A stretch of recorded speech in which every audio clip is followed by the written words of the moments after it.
اور ادھر ابو سفیان جنگ کی تیاری میں لگ گیا، اس لیے کہ مکے میں ابھی کوئی بڑا سردار باقی نہیں رہا تھا، اور جنگ کی تیاری اس نے چھوٹے موٹے پیمانے پر نہیں کی بلکہ بڑے پیمانے کے اوپر کی۔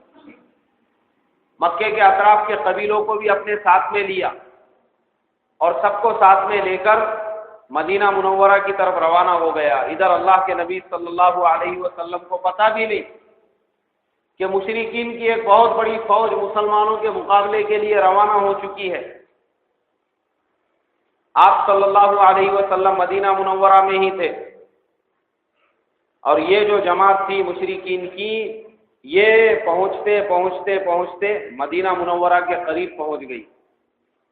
اب جب یہ لوگ بالکل مدینے کے قریب پہنچ گئے، تب اللہ کے نبی صلی اللہ علیہ وسلم کو علم ہوا اور پتہ چلا کہ مشرکین کی طرف سے اتنی بڑی جنگ کی تیاری ہو چکی ہے اور بس اب وہ مدینے پہ حملہ کرنے والے ہیں۔ آپ صلی اللہ علیہ وسلم نے مشورہ کیا صحابہ اکرام رضوان اللہ تعالی علیہم اجمعین سے، ان میں مہاجرین بھی تھے، ان میں انصار بھی تھے، اور یہ جو تھا منافقین کا سردار عبداللہ ابن ابی ابن سلول، یہ بھی اس مجلس کے اندر تھا۔ سب نے اپنی اپنی رائے دی۔ کسی نے کہا کہ مدینے سے باہر نکل کر مشرکین کا مقابلہ کرنا چاہیے، تو عبداللہ ابن ابی نے کہا کہ میری رائے یہ ہے مدینے میں رہ کر مشرکین سے مقابلہ کرنا چاہیے۔ آپ صلی اللہ علیہ وسلم نے اور صحابہ سے بھی رائے لی، ہر ایک نے اپنی اپنی رائے دی، اور سب نے رائے دینے کے بعد پھر اللہ کے نبی صلی اللہ علیہ وسلم نے یہ فیصلہ کیا کہ مسلمان مدینے سے باہر نکل کر مشرکین کا مقابلہ کریں گے۔ اب مشرکین کی جو جماعت تھی وہ اور قریب پہنچ گئی، ادھر سے مسلمانوں نے بھی تیاری کی۔ اللہ کے نبی صلی اللہ علیہ وسلم کا یہ جو لشکر تھا پہلے کے مقابلے میں تھوڑا بڑا تھا، اس میں 1000 لوگ تھے، جس میں 700 مہاجرین اور انصار تھے، اور 300 لوگ عبداللہ ابن ابی کے تھے جو منافقین کا سردار تھا۔ اللہ کے نبی صلی اللہ علیہ وسلم نے شوال کے مہینے میں جمعہ کی نماز پڑھی، اور نماز پڑھنے کے بعد اس لشکر کو روانگی کا حکم دے دیا۔ یہ پورا لشکر مدینہ منورہ سے روانہ ہو گیا۔ ایک احد پہاڑ ہے مدینہ منورہ سے 3 میل کے فاصلے پر، اس کی طرف انہوں نے کوچ کیا۔ مسلمانوں کا لشکر بھی وہاں پر پہنچا، مشرکین کا لشکر بھی وہاں پہ پہلے سے موجود تھا۔ دوسرا دن ہوا۔ اب دوسرے دن مشرکین نے بھی اپنے لشکر کو تیار کیا۔ ابو سفیان ان کا سردار تھا، اس نے میمنہ اور میسرہ دونوں طرف 100 لوگوں کی ایک جماعت بنائی، اور میمنہ جو تھا اس کا سردار حضرت خالد ابن ولید کو بنایا جو ابھی تک مسلمان نہیں ہوئے تھے، اور میسرہ کا جو سردار تھا وہ اکرمہ ابن ابو جہل کو بنایا۔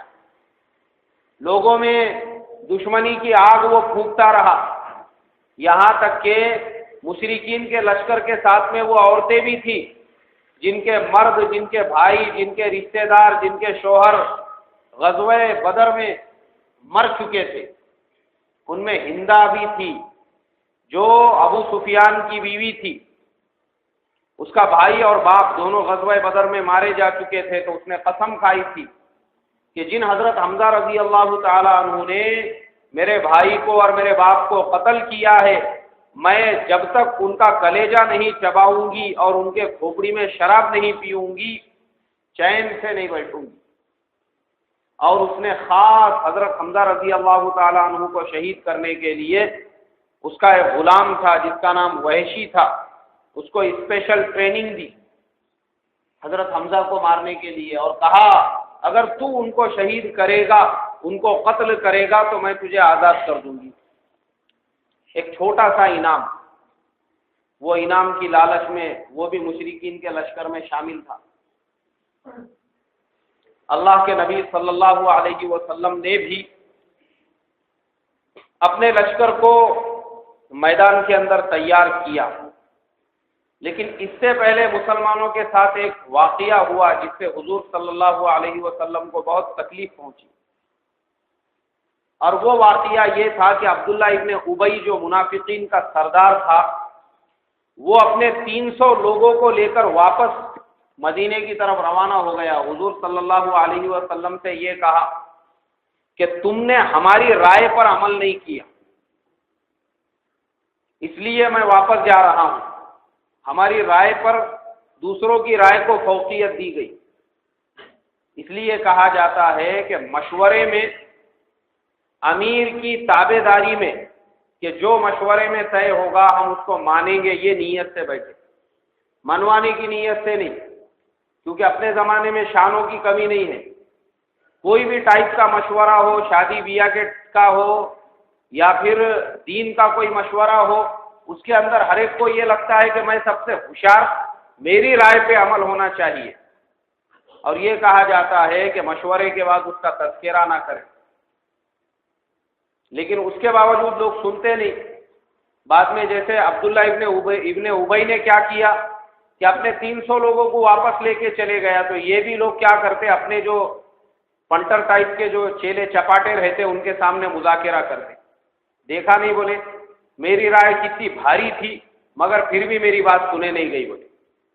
بعد میں واپس سے چائے پیتے پیتے اس کے اوپر جو ہے پھر ڈسکشن شروع ہو جاتا۔ خیر، تو یہ منافقین کی علامت ہے۔ مومن وہ ہوتا ہے، چاہے اس کا امیر جاہل ہو، ان پڑھ ہو، چاہے بیچارہ نا سمجھ ہو، عالم ہو یا غیر عالم ہو، اس نے جو فیصلہ دے دیا وہ گردن جھکا کے مان لیتا، اللہم خیر، میرے کو منظور ہے۔ جیسے یہاں پہ 700 صحابہ نے کیا کہ حضور صلی اللہ علیہ وسلم کے ساتھ میں تھے، لیکن عبداللہ ابن ابی جو منافقین کا سردار تھا 300 لوگوں کو لے کے واپس ہو گیا، بولے ہماری رائے نہیں مانی گئی اس لیے ہم واپس جا رہے ہیں۔ اس کا بہت بڑا فائدہ ہوا۔ فائدہ یہ ہوا کہ مسلمان اور منافقین کے درمیان کا جو فرق تھا وہ اوپن ہو گیا، ظاہر ہو گیا سب کے سامنے، اور معلوم ہو گیا کہ کون منافق ہے اور کون پکا مسلمان ہے۔ کہ مسلمان جو تھے وہ میدان میں رک گئے، منافقین چھٹ گئے۔ اب اللہ کے نبی صلی اللہ علیہ وسلم نے بھی میمنہ اور میسرہ بنایا۔ 100 صحابہ کرام کی جماعتیں بنائی۔ میمنے پہ حضرت علی کرم اللہ وجہ، حضرت حمزہ رضی اللہ تعالیٰ عنہ کو، اور میسرے پہ حضرت علی کرم اللہ وجہ ان کو امیر بنایا۔ حضرت مصعب ابن عمیر رضی اللہ تعالیٰ عنہ کے ہاتھ میں جھنڈا دے دیا، اور حضرت ابو دجانہ رضی اللہ تعالیٰ عنہ کے ہاتھ میں آپ صلی اللہ علیہ وسلم نے خود کی تلوار دی، تو وہ اکڑ کے چلنے لگے۔ آپ صلی اللہ علیہ وسلم نے کہا کہ اکڑ کر مت چلو، لیکن جنگ کے میدان میں مشرکین کو دکھانے کے لیے چل سکتے ہو۔ اس کے بعد حضرت عبداللہ ابن جبیر رضی اللہ تعالیٰ عنہ، ان کے ساتھ میں 50 صحابہ کی ایک ٹکڑی دے کر ان کو ایک ٹیکڑے کے اوپر بٹھا دیا، اور یہ کہا کہ یہ جو بیک سائڈ کا جو ٹیکڑا ہے تم 50 لوگ اسی کے اوپر بیٹھنا، جب تک میں نہ کہوں نیچے نہیں اترنا۔ اب وہ ٹیکڑا جو تھا، احد کا پہاڑ ایسا سامنے تقریباً 3 سے 4 کلومیٹر ایسا لمبا چوڑا ہے احد کا پہاڑ، اور اس کے پیچھے یہ ٹیکڑی ہے۔ وہاں پہ اگر اپن کھڑے ہوں گے تو وہ پورا جنگ کا نقشہ اچھی طرح سے سمجھ میں آ جاتا۔ وہ ٹیکڑی بھی ابھی بھی ہے، اور سامنے پہاڑ بھی ہے پورا۔ پہاڑ کو کوئی کراس نہیں کر سکتا کیونکہ وہ بہت اونچا پہاڑ ہے، اس پہ چڑھنا بھی مشکل ہے، لیکن اس کے پہلے بھی کچھ ٹیکڑیاں وغیرہ ہے، اور پھر پورا پہاڑ ایسا کھڑا ہوا ہے۔ اللہ کے نبی صلی اللہ علیہ وسلم نے حضرت عبداللہ ابن جبیر سے کہا کہ یاد رکھو، یہ جو ٹیکڑی ہے جب تک میں نہ کہوں اس کے اوپر سے نیچے مت اترنا۔ تم لوگوں کو میں نے خاص اسی لیے رکھا ہوں یہاں پر کہ پیچھے سے اگر مشرکین حملہ کرے تو تم نے تیروں سے ان کو روک دینا۔ وہ 50 صحابہ اکرام رضوان اللہ تعالی علیہ مجمعین ڈٹ کے کھڑے ہو گئے، تیر اور کمان اپنے ہاتھوں میں لے کر،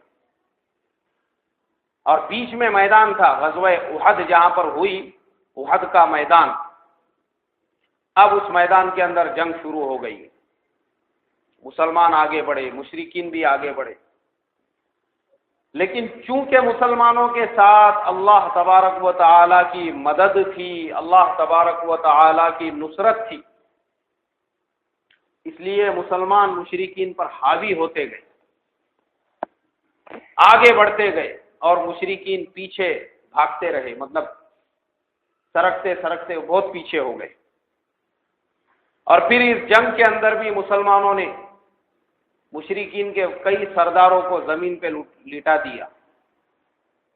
حضرت ابو دجانہ رضی اللہ تعالی عنہ، جن کے ہاتھ میں اللہ کے نبی صلی اللہ علیہ وسلم کی تلوار تھی، انہوں نے ہندا کو زمین پہ گرا دیا، اور تلوار اٹھا کے بس اب اس کے سر اور تن دونوں کو جدا کرنا ہی چاہتے تھے کہ ان کو خیال آیا کہ یہ جو میری تلوار ہے یہ اللہ کے نبی صلی اللہ علیہ وسلم کی دی ہوئی ہے، اور میں میرے پیارے نبی صلی اللہ علیہ وسلم کی تلوار کو ایک عورت کے خون سے گندا نہیں کر سکتا۔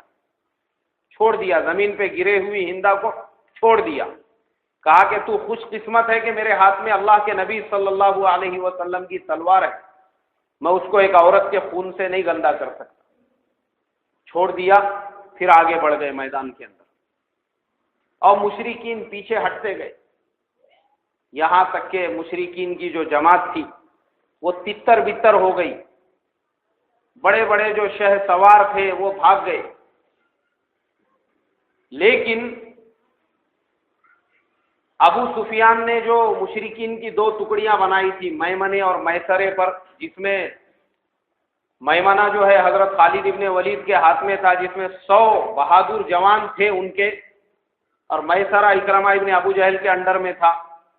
تو حضرت خالد ابن ولید رضی اللہ تعالیٰ عنہ بنے بعد میں، لیکن اس جنگ کے اندر وہ مشرکین کی طرف سے تھے، وہ بہت بڑے شہ سوار تھے اور جنگ کے ماہر آدمی تھے۔ انہوں نے جب دیکھا کہ وہ جو 50 صحابہ اکرام کو اللہ کے نبی صلی اللہ علیہ وسلم نے جس ٹیکڑی کے اوپر بٹھایا تھا، وہ صحابہ آپس میں تذبذب میں مبتلا ہو گئے۔ کچھ نے یہ کہا کہ چلو اب اپنا کام ہو گیا، اتر جاؤ نیچے۔ تو سردار حضرت عبداللہ ابن جبیر رضی اللہ تعالیٰ عنہ نے کہا کہ نہیں، حضور صلی اللہ علیہ وسلم نے ہم کو یہ حکم دیا ہوا ہے کہ جب تک میں نہ کہوں نیچے نہیں اترنا، جب تک میں نہ کہوں۔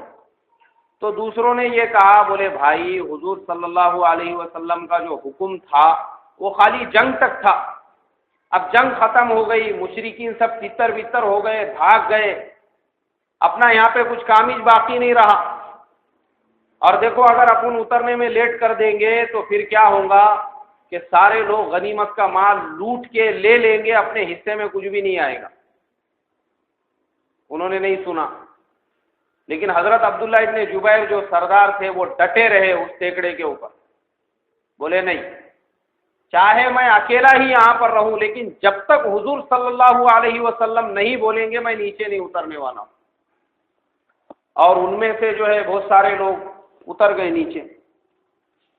خالد ابن ولید نے یہ دیکھا کہ پیچھے کا جو بیک اپ اللہ کے نبی صلی اللہ علیہ وسلم نے بنایا تھا جنگ کے حفاظت کے لیے، وہ وہاں سے ہٹ گیا ہے، وہ ٹیکڑی اور پورا راستہ اب صاف ہے، تو پیچھے سے حملہ کیا جائے، کیونکہ سامنے سے تو کچھ مشرکین ابھی بھی باقی ہے، پیچھے سے بھی اگر حملہ ہوگا تو مسلمان دونوں طرف سے گھیرے میں آ جائیں گے۔ تو انہوں نے کیا کیا، بھاگ گئے، وہ بھی لوگوں کو ایسا لگا کہ بھاگ گئی ہے میدان چھوڑ کے، مگر 1 میل کا لمبا راؤنڈ مار کے انہوں نے جو ہے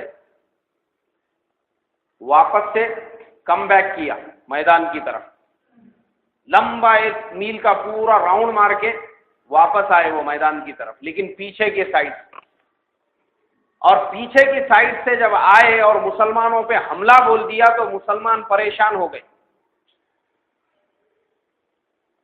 کہ سامنے بھی مشرکین ہے، اب یہ پیچھے سے کس نے حملہ کر دیا۔ تو وہ 100 جو شہ سوار تھے انہوں نے مسلمانوں پر حملہ کرنا شروع کیا، اور ایسا حملہ کیا کہ جس کے بعد مسلمانوں کو سنبھلنے کا موقع نہیں ملا۔ اب آگے بھی مشرکین، پیچھے بھی مشرکین، مسلمانوں کی لاشیں گر رہی ہے میدان کے اندر۔ ابن قمیہ اس نے حضرت مصعب ابن عمیر رضی اللہ تعالیٰ عنہ کے سیدھے ہاتھ کو کاٹ دیا، کیونکہ جھنڈا ان کے ہاتھ میں تھا، انہوں نے بائیں ہاتھ سے پکڑ لیا، بائیں ہاتھ کو کاٹ دیا، انہوں نے سینے سے لگا دیا جھنڈے کو، تو درمیان سے اس نے تلوار کا ایسا حملہ کیا کہ حضرت مصعب ابن عمیر رضی اللہ تعالیٰ عنہ زمین کے اوپر گر گئے اور شہید ہو گئے۔ چونکہ حضرت مصعب ابن عمیر رضی اللہ تعالیٰ عنہ اللہ کے نبی صلی اللہ علیہ وسلم کے جیسی شباہت والے تھے، تو ابن قمیہ کو ایسا لگا کہ حضرت محمد صلی اللہ علیہ وسلم نعوذ باللہ شہید ہو چکے ہیں، تو اس نے زور سے اعلان کیا میدان کے اندر، کہا قد قتلت محمدًا، میں نے محمد صلی اللہ علیہ وسلم کو قتل کر دیا ہے۔ جیسے ہی یہ بات مسلمانوں کے کانوں میں پڑی، مسلمانوں کے ہوش و حواس گم ہو گئے کہ جب حضور صلی اللہ علیہ وسلم ہی شہید ہو گئے تو پھر اب لڑکے کیا فائدہ۔ مگر حضرت کعب ابن مالک رضی اللہ تعالی یہ حضور صلی اللہ علیہ وسلم کے ساتھ میں تھے، انہوں نے زور سے آواز لگائی، لوگوں یہ خبر جھوٹ ہے، اللہ کے نبی صلی اللہ علیہ وسلم زندہ ہے اور میں ان کے ساتھ میں۔ تو مسلمانوں نے جب جیسے ہی سنا وہ اس آواز کی طرف دوڑے تاکہ اللہ کے نبی صلی اللہ علیہ وسلم کے قریب پہنچ کے وہیں پہ جو ہے سب مل کے جمع ہو سکے، لیکن دوسرے جو صحابہ تھے وہ جنگ میں مشغول تھے۔ اس دن مشرکین کے 12 سردار قتل ہو گئے، اور ان 12 میں سے صرف حضرت علی کرم اللہ وجہہ کے ہاتھوں 8 سردار قتل ہوئے۔ ایسے ہی ان کو شیر خدا نہیں کہا جاتا، بلکہ انہوں نے 8 سرداروں کو زمین کی مٹی چکھا دی، دھول چٹا دی انہوں نے۔ حضرت علی کرم اللہ وجہہ نے ڈٹ کے لڑتے رہے۔ حضرت حمزہ رضی اللہ تعالیٰ عنہ بھی مشرکین کے بیچ میں تھے اور پوری طاقت سے اور پورے جوش سے لڑ رہے تھے کہ یہ جو غلام تھا وحشی، اس نے ان کو اکیلا دیکھا اور سمجھ گیا کہ حضرت حمزہ رضی اللہ تعالیٰ عنہ شیر کے جیسے بہادر آدمی ہے، میں اگر تلوار سے ان کا مقابلہ کروں، میں تو کیا عرب کا بڑے سے بڑا شہ سوار اور بہادر بھی ان کا مقابلہ نہیں کر سکتا۔ اس لیے اس نے جنگ کا دوسرا حربہ استعمال کیا۔ دیکھا وہ ایسا تلوار سے لڑ رہے ہیں تو بیچ میں سے اس نے زور سے برچھا پھینک کے مارا۔ جیسے ہی حضرت حمزہ رضی اللہ تعالیٰ عنہ کو وہ برچھا لگا، وہ گھوڑے پر سے زمین پہ گر گئے۔ بس ان کے گرتے ہی ہندا وہ انتظار میں ہی تھی، دوڑتی ہوئی آئی حضرت حمزہ رضی اللہ تعالیٰ عنہ کی لاش کے قریب میں۔ دیکھا تو وہ ان کی روح پرواز ہو چکی تھی، کیونکہ یہ جو وحشی تھا اس نے نشانہ لگا کے سیدھا حضرت حمزہ رضی اللہ تعالیٰ عنہ کے دل میں نیزہ مارا تھا، اور وہ نیزہ اتنا سخت تھا کہ وہ ادھر سے گھس کے دوسری طرف سے نکل گیا اور دل پوری طرح سے پھٹ چکا تھا۔ کہاں سے آدمی زندہ رہے گا؟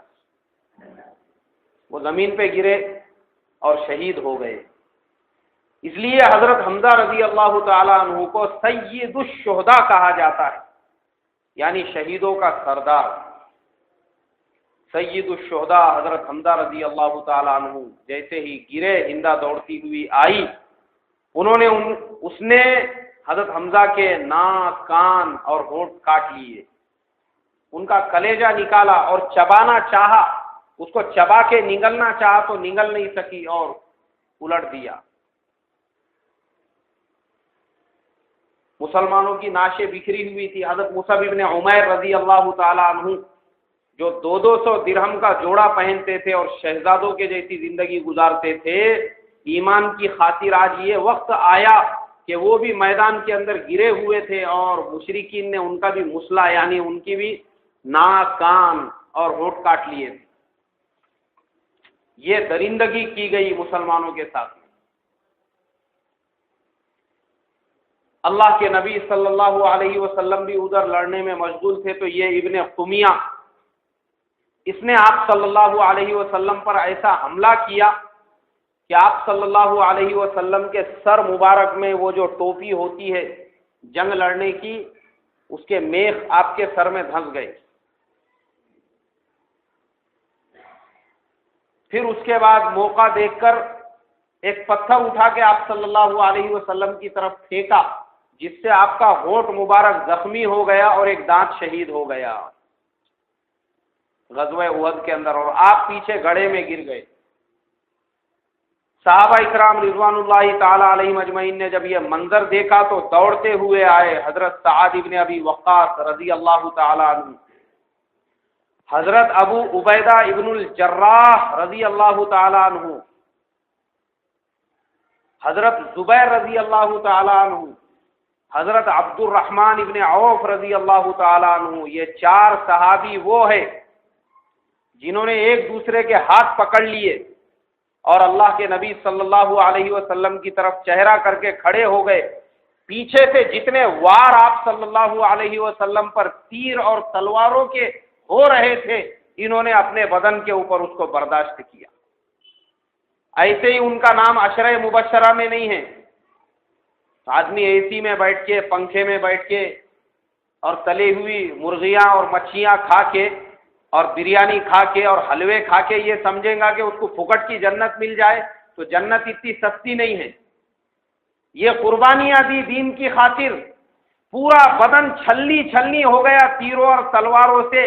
یہاں تک لکھا ہوا ہے مورخین نے، حضرت سعد بن ابی وقاص رضی اللہ تعالیٰ عنہ کا ہاتھ بعد میں کام نہیں کرتا، شل ہو گیا تھا، بے حس جس کو بولتے ویسا ہاتھ ہو گیا تھا ان کا، تیروں کے زخموں کو برداشت کرنے کی وجہ سے. اتنے تیروں سے حملہ، لیکن ان لوگوں نے اپنی جانوں کی فکر نہیں کی، مگر اللہ کے نبی صلی اللہ علیہ وسلم پر آنچ نہیں آنے دی، کھڑے رہے، ڈٹے رہے. ایک صحابی آگے بڑھے، انہوں نے اپنے دانتوں سے اللہ کے نبی صلی اللہ علیہ وسلم کے سر مبارک میں وہ جو ٹوپی کے میخ گڑ گئے تھے اس کو نکالا تو ان کے 2 دانت شہید ہو گئے. مسلمان جمع ہونا شروع ہوئے. اللہ کے نبی صلی اللہ علیہ وسلم جہاں تھے، ہوتے ہوتے شام کا وقت قریب آ گیا. اس ٹیکڑی کے اوپر جہاں پہ اللہ کے نبی تھے، سارے مسلمان وہیں پہ جمع ہو گئے. ابو سفیان نے حکم دیا کہ نعشوں کو گنو. شمار کیا گیا تو مشرکین کے بڑے بڑے سردار مارے جا چکے تھے، لیکن مسلمانوں میں بھی یہ لوگ شہید ہو گئے تھے. حضرت حمزہ، حضرت مصعب ابن عمیر اور 2 مہاجر صحابی تھے.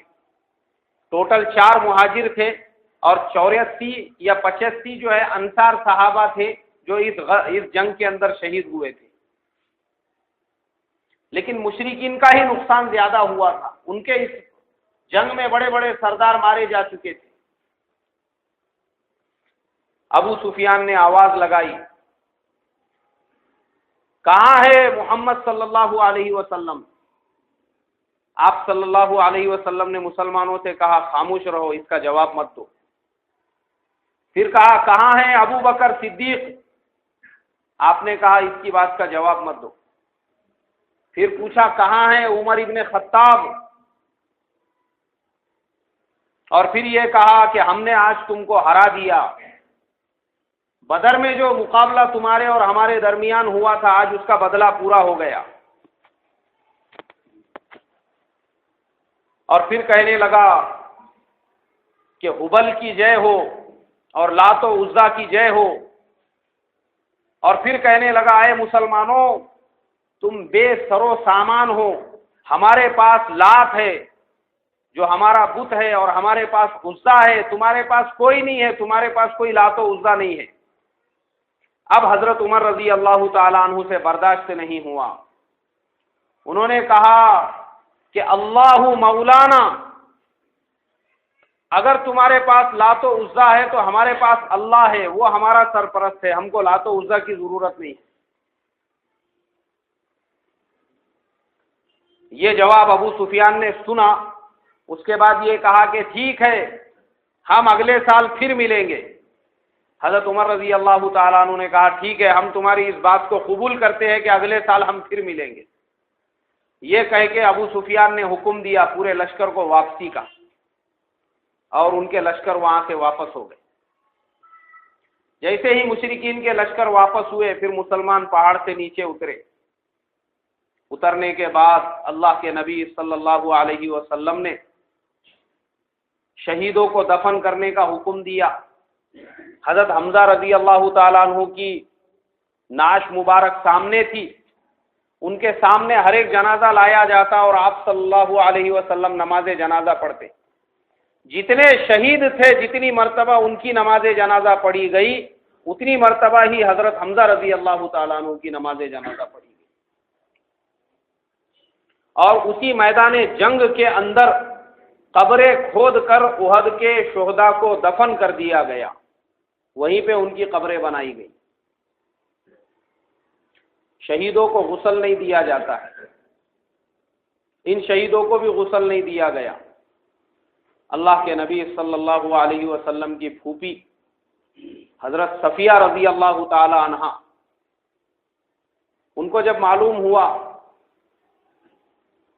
کہ ان کے بھائی حضرت حمزہ رضی اللہ تعالی عنہ شہید ہو چکے ہیں، چونکہ عورت تھی مگر شیر دل عورت تھی، دل کے اندر ایمان تھا، ایمان کی طاقت تھی، پاور تھا، تیزی کے ساتھ آنے لگی میدان جنگ کی طرف۔ اللہ کے نبی صلی اللہ علیہ وسلم نے ان کے بیٹے سے کہا جاؤ اپنی والدہ کو روکو۔ گئے، اپنی والدہ کو روکنا چاہا، انہوں نے پوچھا میرے بھائی کے ساتھ کیا ہوا؟ تو بیٹے نے کہا کہ ماموں جان شہید ہو چکے ہیں اور اللہ کے نبی نے آپ کو آنے سے منع کیا ہے۔ تو انہوں نے کہا میں نے اپنے بھائی کے لیے 2 کفن لے کر آئی ہوں، ان میں میرے بھائی کو کفن دے دینا۔ حضور صلی اللہ علیہ وسلم نے اس لیے روکا، آپ جانتے تھے عورت ذات ہے، دیکھیں گی اپنے بھائی کے ناک کان سب کٹے ہوئے ہیں تو کیا دل کے اوپر گزرے گی۔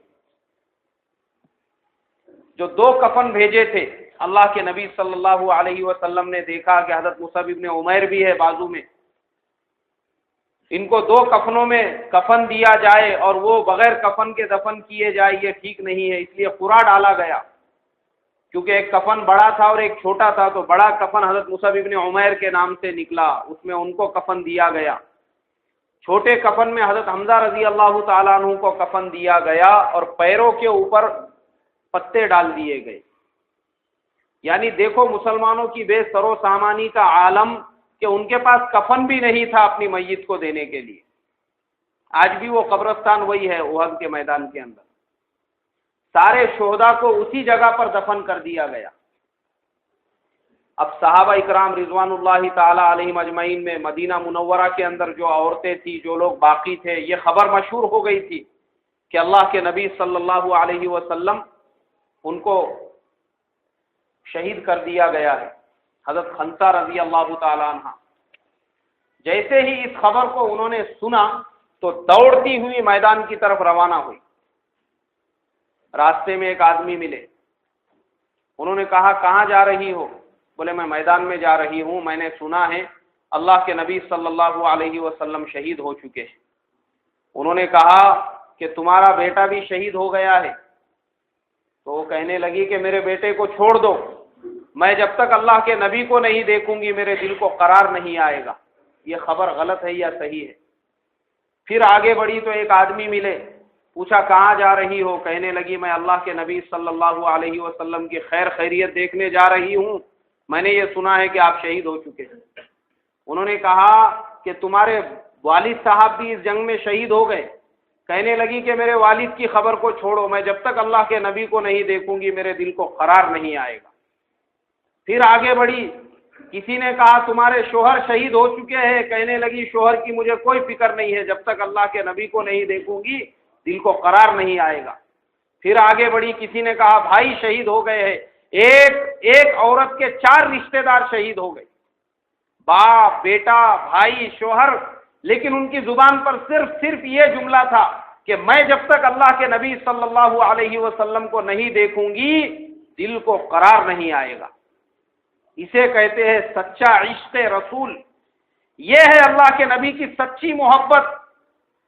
اور ہم آج نبی کے نام پہ اپنے پیٹ بھرتے ہیں، ناچ گانا کرتے ہیں، ڈھنگانے کرتے ہیں، فضول خرچی کرتے ہیں، لاکھوں روپیے برباد کر دیتے ہیں اور سمجھتے ہیں کہ یہ محبت ہے نبی کی سنتوں کو توڑ کر، نبی کے طریقوں کا جنازہ نکال کر اور نبی کے دشمنوں کے سنتوں کو زندہ کر کے اگر ہم عشق رسول سمجھتے ہیں تو دنیا میں ہم سے بڑا غلط فہمی میں مبتلا کوئی بھی نہیں ہے۔ عشق رسول اس کو کہتے ہیں کہ گھر کے 4 افراد شہید ہو چکے ہیں، کہنے لگی مجھے ان کی کوئی فکر نہیں ہے۔ اللہ کے نبی کہتے ہیں میدان احد میں پہنچ کر جب رسول اللہ صلی اللہ علیہ وسلم کے چہرے انور کی زیارت کی تب دل کو قرار آیا، سکون ملا۔ اس کے بعد یہ تھی صحابہ اکرام کی محبت، اسی لیے اللہ نے ان کو گھر بیٹھے بیٹھے رضی اللہ عنہم کی شاباشی نہیں دی، ان کو رضی اللہ عنہم کا لقب نہیں دیا، بلکہ یہ قربانیوں کے بعد اللہ نے دیا کہ بس اب اللہ تم سے راضی ہو چکا ہے، چاہے تم اور تم بھی اللہ سے راضی ہو چکے ہو۔ اللہ کے نبی صلی اللہ علیہ وسلم نے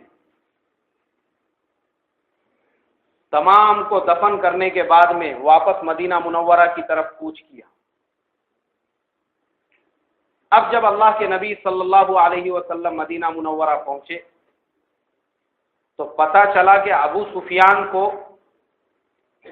دل کے اندر یہ بات پیدا ہوئی کہ ارے اب مکہ میں جائیں گے تو لوگ پوچھیں گے، تم بولیں گے کہ ہم جنگ جیت کر آئے ہیں تو نہ تمہارے پاس مال غنیمت ہے، نہ تم نے مسلمانوں کی بہت بڑی تعداد کو شہید کیا ہے۔ 4 تو مہاجرین تھے جو شہید ہوئے تھے، انصار کو تو مکے والے پہچانتے بھی نہیں تھے۔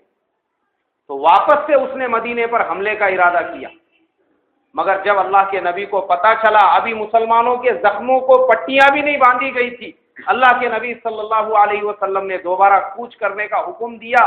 قربان جاؤں ان صحابہ اکرام کے ناموں پر کہ ابھی ان کے زخم بھرے بھی نہیں تھے، ان کو پٹی بھی نہیں باندھی گئی تھی، جیسے ہی اللہ کے نبی کا حکم سنا دوبارہ گھوڑوں کے اوپر سوار ہو کے وہ روانہ ہو گئے مکے کی طرف اور مقام حمراء الاسد تک پہنچ گئے۔ جب ابو سفیان کو پتا چلا کہ مسلمان تو خود اس کی طرف دوڑتے ہوئے آ رہے ہیں تو اس نے اسی میں بھلائی سمجھی کہ واپس مکے کو چلا جائے اور فوراً مکے کی طرف روانہ ہو گیا۔ لیکن میرے بھائیوں، یہ جو پورا واقعہ میں نے آپ کو سنایا، اس میں جو سیکھنے والی باتیں ہیں وہ یہ ہے کہ آدمی نے کبھی بھی اپنے امیر کے حکم کی خلاف ورزی نہیں کرنا چاہیے۔ وہ 50 صحابہ جن کو اللہ کے نبی صلی اللہ علیہ وسلم نے تیگڑی کے اوپر بیٹھنے کا حکم دیا تھا، ان کی غلطی نہیں ہے۔ وہ یہ سمجھنے لگے کہ اب جنگ ختم ہو گئی تو امیر کا حکم بھی ختم ہو گیا، لیکن حضرت عبداللہ ابن جبیر آخری تک ڈٹے رہے جو امیر لشکر تھے، وہ لوگوں کو روکتے رہے مگر پھر بھی لوگ نہ رکے۔ تو اس کے لیے مسلمانوں کی کامیابی اسی میں ہے کہ مسلمان جس کو اپنا امیر سمجھتے ہیں، جس کو اپنا امام سمجھتے ہیں، جس کو اپنا بڑا سمجھتے ہیں، ہم اس کی تابع داری کریں۔ گھر میں ہمارا جو بڑا ہے وہ ہمارا امیر ہے، ہمارے مسجد میں ہمارا جو بڑا ہے وہ ہمارا امیر ہے، ہمارے معاشرت میں جو ہمارا بڑا ہے وہ ہمارا امیر ہے۔ ہم اس کی تابع داری میں زندگی گزاریں گے تو ایسی ٹھوکریں ہم کو کبھی نہیں لگیں گی۔ آج یہی مسئلہ ہوتا ہے، ناکامیابی کی ہماری سب سے بڑی وجہ ہے کہ ہم اپنے امیر کی اطاعت اور تابع داری کرنے کے لیے تیار نہیں ہیں۔ تو اس کے لیے میرے بھائیوں، بزرگوں، دوستوں، اس پورے واقعے کا حاصل یہی ہے۔ اب انشاءاللہ اس کے بعد کے جو واقعات ہیں وہ اگلے جمعہ کو بیان ہوں گے۔ آپ تمام لوگوں سے درخواست ہے وقت پر پہنچنے کی فکر اور کوشش کریں۔ اللہ عمل کی توفیق عطا فرمائے۔